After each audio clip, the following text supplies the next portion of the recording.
अस्सलाम वालेकुम dear students, कैसे हैं आप सब। मैं हूं गुलाम मुर्तज़ा, आपका फिजिक्स टीचर। आज बेटा जी हमारे पास जो टॉपिक आज हमने डिस्कस करना है वो हमारे पास है examples of conservation of angular momentum. Last lecture previous lecture के अंदर हमने एंगुलर मोमेंटम को बड़ी डिटेल के साथ हमने डिस्कस किया था। आज हम उसी कंजर्वेशन ऑफ एंगुलर मोमेंटम की कुछ एग्जाम्पल्स को डिस्कस करें। आइए हम थोड़ा सा रिवाइज कर लेते हैं।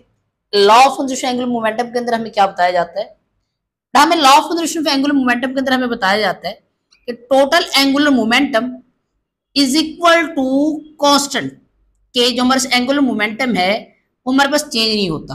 अगर चेंज नहीं होता तो इसका मतलब एंगुलर मोमेंटम का फार्मूला क्या होता है, आई ओमेगा। फिर इसका मतलब कि आई ओमेगा क्या है, आई ओमेगा भी कांस्टेंट है, आई ओमेगा भी चेंज नहीं हो रहा। अब आई हमारे पास यहाँ पे क्या हो रहा है, डिवाइड और मल्टीप्लाई हो रहा है। अगर इधर जाएगा तो क्या हो जाएगा, डिवाइड, तो W is equal to constant multiply by 1 over omega, mean कि यहां सॉरी ओमेगा नहीं आई। अगर यहां पे मैं कांस्टेंट को खत्म करूं तो यहां पे एक प्रोपोर्शनैलिटी का साइन आएगा, तो ये प्रोपोर्शनैलिटी इंटू 1 ओवर आई। ये रिलेशन में ये बता रहा है कि अगर हमारे पास, पहले तो ये देखें कि हमारे पास ये जो एंगुलर वेलोसिटी और जो मोमेंट ऑफ इनर्शिया है बेटा ये दोनों हमारे पास है इनवर्सली प्रोपोर्शनल। इनवर्सली प्रोपोर्शनल का मतलब ये होता है कि अगर इन दोनों में से एक क्वांटिटी अगर इंक्रीज हो तो दूसरी डिक्रीज हो जाएगी। अगर हमारे पास यहाँ पे जो आई है, अगर आई को मैं इंक्रीज करूंगा तो एंगुलर वेलोसिटी क्या हो जाएगी, डिक्रीज। अगर मैं यहाँ पे मोमेंट ऑफ इनर्शिया को डिक्रीज करूंगा तो एंगुलर वेलोसिटी क्या हो जाएगी, इंक्रीज। कि हमारे पास law of conservation of angular momentum में ये बताता है कि एंगुलर मोमेंटम जो है वो कांस्टेंट है। अगर कांस्टेंट है तो इसका मतलब है कि यहाँ पे हमें इस फार्मूले से हमें ये पता चलता है कि अगर हमने एंगुलर मोमेंटम को कंजर्व रखना है तो कंजर्व रखने के लिए अगर एक चीज बढ़ रही है तो दूसरी को कम कर दे, अगर दूसरी चीज बढ़ रही है तो पहले को कम कर दे। तो इस तरह हमारे पास जो एंगुलर मोमेंटम है वो कंजर्व रहेगा। आज हमने इसकी एग्जाम्पल के अंदर यही डिस्कस करना है कि जहां पे हमारे पास जो एंगुलर मोमेंटम है वो एंगुलर मोमेंटम को अगर हमने कंजर्व रखना है तो उसके अंदर अगर हमारे पास अगर एंगुलर वेलोसिटी बढ़ रही होगी तो कंजर्व रखने के लिए हम मोमेंट ऑफ इनर्शिया को कम कर देंगे। अगर हमारा मोमेंट ऑफ इनर्शिया जहां पे बढ़ रहा होगा तो वहां पे उसको कंजर्व रखने के लिए हम क्या करेंगे, एंगुलर वेलोसिटी को कम कर देंगे। बस जो सबसे पहली एग्जांपल है वो हमारे पास है कि a man diving from the diving board. अब उसके लिए सबसे पहले उसने मेंशन किया हुआ है a diver jumping from the diving springboard. जब हमारे पास एक जंपर जो है, जो डाइवर है वो जंप करेगा स्प्रिंग बोर्ड से, has to take a few somersault, वो कुछ कलाबाजियां लेगा in the air before touching the water surface. कहते हैं कि जब भी हमारे पास कोई भी जो डाइवर है वो हमारे पास पानी के अंदर डाइव करता है तो वो हमारे पानी के अंदर डाइव करने से मतलब उसे पहुंचने से पहले वो पानी के अंदर कुछ कलाबाजियां लेगा। और वो कलाबाजियां लेता कैसे, वो हमारे पास law of conservation of angular momentum से हम समझते हैं। बट अभी मैंने आपको रिलेशन बताया कि यहाँ पे हमारे पास जो आई है वो इनवर्सली प्रोपोर्शनल है ओमेगा के, या ओमेगा जो आई की इनवर्सली प्रोपोर्शनल है। आई जो होता है वो हमारे क्या होता है, एम आर स्क्वायर, मीन के इसका मतलब कि जो मोमेंट ऑफ इनर्शिया है वो डिपेंड करता है एम आर स्क्वायर के ऊपर। अगर हमारे पास किसी भी बॉडी का आर हम इंक्रीज करते हैं या एम इंक्रीज करते हैं, मतलब इन दोनों में से अगर किसी भी चीज को चेंज कर देंगे तो मोमेंट ऑफ इनर्शिया भी चेंज हो जाएगा। अब आपने याद रखना है कि आप जब अपनी बुक के ऊपर डायग्राम देखेंगे, ये डाइवर की, जब हमारा जो डाइवर है वो हमारे पास स्प्रिंग बोर्ड से डाइव करता है तो उस डायग्राम के अंदर आप देखेंगे स्टार्टिंग में जो आदमी है वो सबसे पहले इस तरह स्ट्रेच पोजीशन में खड़ा हुआ है। स्ट्रेच पोजीशन का मतलब ये कि आदमी जो है उसका हमारे पास सेंटर ऑफ मतलब एक्सिस रोटेशन से लेके उसकी बाउंड्री जो लास्ट हमारे पास मैच है उस तक का जो डिस्टेंस है वो हमारे पास इंक्रीज हो गया है। जब इंक्रीज हो गया तो इसका मतलब है कि वहां पे जो आर है वो भी इंक्रीज हो गया। अगर आर इंक्रीज हो गया जिसका मतलब है कि वहां पे जो टोटल मोमेंट ऑफ इनर्शिया वो भी क्या हो गया, इंक्रीज हो गया। अगर total moment of inertia increase हो गया तो मैंने आपको बताया है कि law of conservation of momentum के मुताबिक अगर मोमेंट ऑफ इनर्शिया इंक्रीज हो गया तो मोमेंटम को कंजर्व रखने के लिए एंगुलर वेलोसिटी को फिर क्या होना पड़ेगा, डिक्रीज होना पड़ेगा। तो स्टार्टिंग में बेटा ये होता है, स्टार्टिंग में जब हमारे पास डाइवर जंप करने लगता है तो उस वक्त उसकी जो पूरी बॉडी होती है वो स्ट्रेच पोजीशन में होती है। तो वहां पे बॉडी का सेंटर से लेके उसका जो डिस्टेंस होता है उसकी मैच तक वो हमारे पास ज्यादा होता है, जिसकी वजह से बॉडी का मोमेंट ऑफ इनर्शिया ज्यादा होता है। इसकी वजह से बॉडी जो है वो स्टार्टिंग में उसके पास एंगुलर वेलोसिटी ना होने के बराबर होती है। अब यहाँ पर होता ये कि जैसे ही डाइवर जो है वो हमारे पास जंप करता है, पानी के अंदर जंप करने की कोशिश करता है और जंप करके जैसे वो हवा के अंदर जाता है तो क्या करता है वो अपनी इस हमारे पास बाजू को अंदर की तरफ लेके आता है और अंदर की तरफ लेके आके इस तरह क्लोज हो जाता है, मतलब ये पाँव भी अंदर की तरफ लेके आ जाएगा मतलब नाक की तरफ, और जो हमारे बाजू है वो भी नीचे की तरफ लेके आ जाएगा, जिसकी वजह से ये होगा कि ये जो हमारा मूवमेंट ऑफ इनर्शिया जो है वो पहले से क्या हो जाएगा, कम हो जाएगा। मीन की जो आर है वो पहले इतना था, अब वो कम होता होता हमारे यहाँ तक आ जाएगा, यहाँ से लेके यहाँ तक डिस्टेंस बन जाएगा। तो अब इस केस के अंदर हमारे पास यहाँ पे ये जो एम आर स्केयर है, आर स्केयर के अंदर जो आर है वो क्या हो गया, डिक्रीज हो गया। जब आर डिक्रीज हो गया तो इसका मतलब ये कि moment of law of conservation of momentum को कंजर्व रखने के लिए हमारे पास वेलोसिटी क्या करना पड़ेगा, इंक्रीज करना पड़ेगा। तो आपने नोट किया होगा कि जैसे ही हमारे पास जो आदमी है वो हमारे पास इस तरह क्लोज टक पोजीशन के अंदर आता है, तो उसके नतीजे में क्या होता है, उसका जो हमारे पास मोमेंट ऑफ इनर्शिया होता है कम होता है, जिसकी वजह से वो उस लॉ ऑफ कंजर्वेशन मोमेंटम को कंजर्व रखने के लिए जो आदमी है वो हाई स्पीड से इस तरह कलाबाजी खाना शुरू कर देते हैं। तो यही चीज मैंने मेंशन की हुई है। वो कहते हैं after living the spring board leave करने के बाद कर्ल हिज बॉडी, जो डाइवर वो अपनी बॉडी को कर्ल कर लेगा, और कर्ल करके कैसे कर्ल करेगा, बाय रोलिंग हिज आर्म, अपनी आर्म्स को और लेग्स को रोल करके अंदर की तरफ। अब वो जैसे रोल कर लेगा तो उसकी वजह से क्या होता है, वो तो कहता है कि due to this moment of inertia decrease, जो मोमेंट ऑफ इनर्शिया वो यहाँ पे क्या हो जाएगा, डिक्रीज हो जाएगा। अगर मोमेंट ऑफ इनर्शिया डिक्रीज हो गए तो लॉ ऑफ कंजर्वेशन में एंगुलर मोमेंटम को कंजर्व रखने के लिए एंगुलर वेलोसिटी क्या हो जाएगी, यहाँ पे इंक्रीज हो जाएगी। तो यहाँ पे यही कहता है कि his angular velocity will be increase. जब एंगुलर वेलोसिटी इंक्रीज होगी तो वो जो आदमी है वो ज्यादा कलाबाजियां खाएगा और ज्यादा रोटेशन से घूमेगा। नेक्स्ट कहता है when he is about to touch the water surface, कहता है कि जैसे ही हमारे पास कलाबाजियां खा खा के उसके पास पहुंचेगा पानी की सरफेस के पास, तो आदमी क्या करेगा, एकदम अपनी जो बॉडी है उसको स्ट्रेच कर लेगा इस तरह लंबा, नहीं उसका पाँव भी इस तरह स्ट्रेच हो जाएंगे और हमारे पास जो उसका हाथ है वो स्ट्रेच हो जाएगी। जैसे स्ट्रेच होंगे उसके नतीजे में क्या होगा, उसके नतीजे में उस बॉडी का जो मोमेंट ऑफ इनर्शिया फिर क्या हो जाएगा, बढ़ जाएगा, और मोमेंट ऑफ इनर्शिया बढ़ गया तो एंगुलर वेलोसिटी क्या हो जाएगी, कम हो जाएगी। तो यहाँ पे मेंशन करता है कि वो when he is about to touch the water surface, जैसे वो वाटर सरफेस को टच करने लगेगा, he stretches out his arms and legs, वो अपनी आर्म्स और लेग्स को क्या कर लेगा, स्ट्रेच कर लेगा, और जिसकी वजह से मोमेंट ऑफ इनर्शिया बढ़ गया, वेलोसिटी क्या हो गई, कम हो गई। तो जैसे वो कम होगी तो जो आदमी है वो हमारे पास उसकी वेलोसिटी कम होगी, जिसकी वजह से वो हमारे पास जो आदमी है वो पानी के अंदर एंटर तो होगा, वो हमारे पास बड़ी जेंटल हल्की सी स्पीड से एंटर होगा।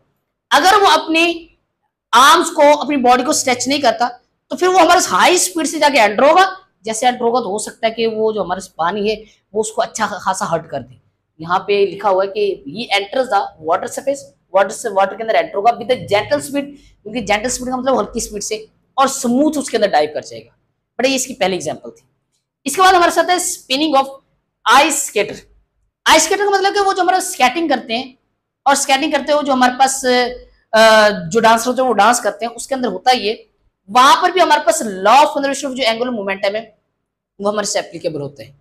एक बड़ा बात याद रखनी है कि ये law of conservation of angular momentum है, ये इतना इंपॉर्टेंट है, ये हमारे पास ज्यादा जिम्नास्टिक के अंदर इस्तेमाल होते हैं, ये आपने एमसीक्यूज के लिए याद रखने, और हमारे पास जितनी भी डांसिंग होती है वहां पर भी इस्तेमाल होता है, और हमारे पास गेम्स के अंदर भी इस्तेमाल होता है। जितने भी ओलंपिक्स होते हैं, ओलंपिक्स के अंदर काफी गेम्स होते हैं जहां पे law of conservation angular momentum use हो रहा होता है।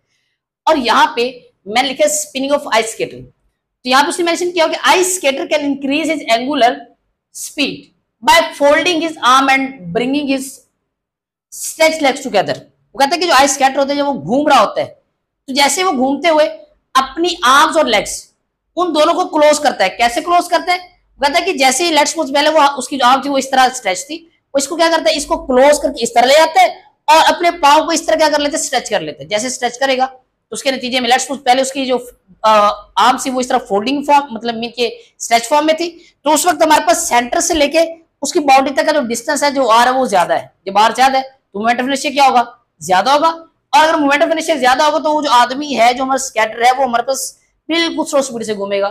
और जैसे ही वो क्या करेगा, इसको इंक्रीज मीन के जो हमारे आर्म्स है इनको फोल्ड करके दोबारा अंदर की तरफ लेके आएगा, तो हमारे पास ये जो डिस्टेंस है सेंटर से लेके बाउंड्री तक का वो क्या हो जाएगा, आर कम। जब आर कम होगा तो हमारे मोमेंट ऑफ इनर्शिया भी क्या हो जाएगा, कम हो जाएगा, जिसकी वजह से होगा ये कि वो जो हमारे पास स्कैटर है वो हाई स्पीड से इस तरह रोटेट करना शुरू कर देगा।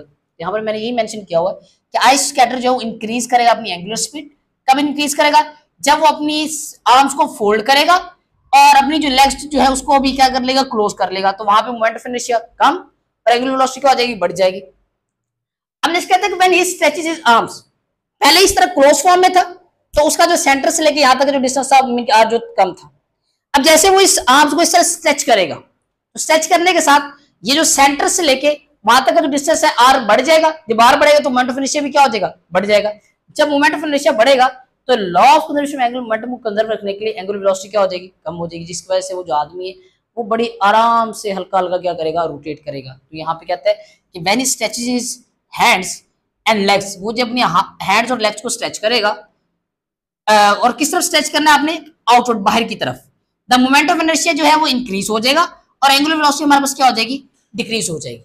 ये बड़ा आपके पास दो एग्जांपल्स हैं। Law of conservation of angular momentum की थर्ड एग्जांपल डिस्कस करेंगे जो कि हमारे पास है, a person holding some weights in his hand standing on a turn table.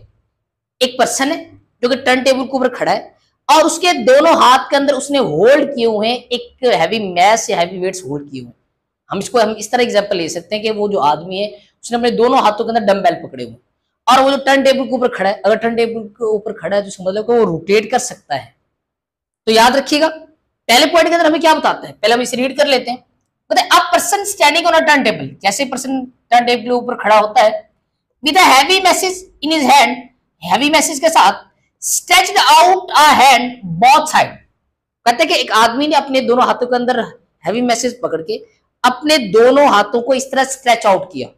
जैसे स्ट्रेच आउट किया तो याद रखना आपने कि आदमी का जो हमारे पास मोमेंट ऑफ इनर्शिया के अंदर जो आर है, सेंटर से लेके उस मैस तक का जो डिस्टेंस है वो हमारे पास क्या हो जाएगा, इंक्रीज हो जाएगा। पर हमने पढ़ा हुआ है अगर हमारे पास आर जो है वो इंक्रीज होगा तो ये जो मोमेंट ऑफ इनर्शिया जो है वो हमारे पास आई भी क्या हो जाएगा, वो भी इंक्रीज हो जाएगा। और अगर हम law of conservation of angular momentum को कंजर्व रखना चाहते हैं तो हमें ये बताता है कि अगर हमारे पास यहाँ पे एक चीज इंक्रीज करे तो दूसरी क्या होगी, डिक्रीज हो जाएगी। तो याद रखिएगा कि जैसे ही हमारे पास वो जो आदमी है जो टर्न टेबल के ऊपर खड़ा है, जैसे ही वो अपने हाथों की तरह स्ट्रेच आउट करेगा तो आर बढ़ेगा, जैसे बेटा आर बढ़ेगा तो उसके नतीजे में हमारे पास मोमेंट ऑफ इनर्शिया भी बढ़ जाएगा। अगर मोमेंट ऑफ इनर्शिया बढ़ गया तो ये law of conservation of angular momentum को कंजर्व रखने के लिए एंगुलर हमारे पास वेलोसिटी है उसको क्या होना पड़ेगा, डिक्रीज होना पड़ेगा। तो वो जो आदमी है वो हमारे पास जैसे अपने हाथों को स्ट्रेच आउट करेगा तो वो हमारे पास बिल्कुल नॉर्मल स्पीड से, हल्की हल्की स्पीड से क्या करेगा, उसके ऊपर रोटेट करेगा, घूमेगा। अब नेक्स्ट टाइम में वो कहता है कि आपने काम ये करना है कि वो जो आदमी है पहले वो हमारे पास स्ट्रेच पोजीशन में, तो उसने अपने हाथों को इस तरह इनवर्ड मूव करवाना है। जैसे इनवर्ड पुल करेगा तो हमारे पास सेंटर से लेके मैच तक का जो डिस्टेंस है वो पहले से क्या हो जाएगा, कम हो जाएगा। मीन के आर इस केस के अंदर क्या होगा, आर इस केस के अंदर कम होगा। जब आर कम होगा तो ये जो मोमेंट ऑफ इनर्शिया वो भी क्या हो जाएगा, कम।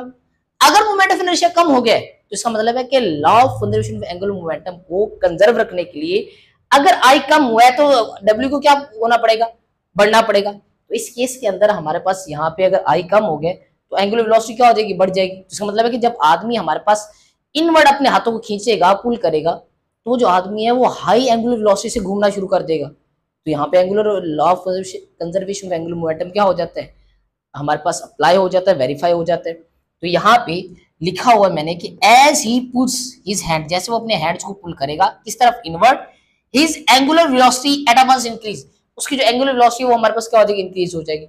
किस वजह से, this is because moment of inertia decrease, क्योंकि यहाँ पे जो मोमेंट ऑफ इनर्शिया वो डिक्रीज हो जाएगा।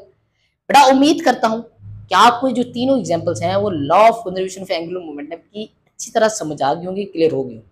हाँ, अगर फिर भी अगर आपको कोई कहीं पर भी कोई कन्फ्यूजन होती है तो आप नीचे कमेंट सेक्शन के अंदर कमेंट करके पूछ सकते हैं। अगर आपको मेरा लेक्चर बहुत अच्छी तरह समझ आ गया है, क्लियर हो गया, तो आप फिर मेरे चैनल को सब्सक्राइब भी कर दें, लाइक भी कर दें और नीचे एक अच्छा सा कमेंट भी कर दें। तो आप तमाम लोग अपना बहुत सारा ख्याल रखिएगा। नेक्स्ट लेक्चर तक अल्लाह हाफिज़।